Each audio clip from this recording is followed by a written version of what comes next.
તો શોધવાની ટ્રીક છે.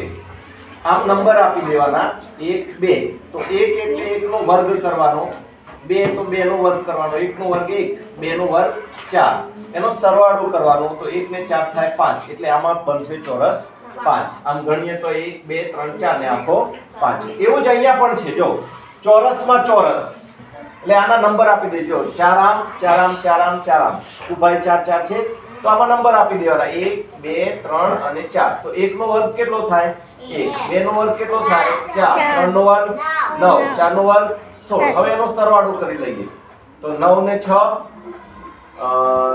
15 ને 4 19 ને 1 20 નું શૂન્ય વધી 2, 2 ને 1 3, કુલ 30 ચોરસ બને આમાં. જો ભાઈ 4 ને 4 16 તો આજ બને 1 2 3 4 4 8 4 12 4 16. પછી જો આ 3 બન્યા, 16 ને 3 19 20 21 22 23 24 25 બન્યા.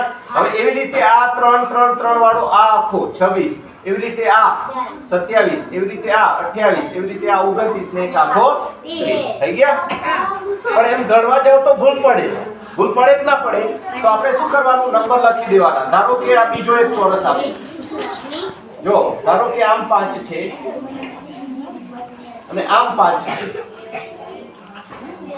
તો આને શોધવા હોય તો ચોરસમાં 5, એક ચોરસમાં 5 5 ચોરસ છે, આડી લાઈનમાં 5, લંબાઈ 5 અને પહોળાઈ 5, તો કુલ કેટલા ચોરસ બને? તો આપણે શું કરશું, નંબર આપી દઈશું, બરાબર?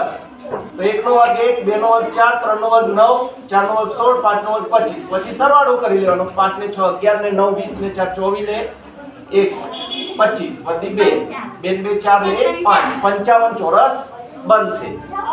તો આ રીત છે, રીત યાદ રાખી, ટ્રીક.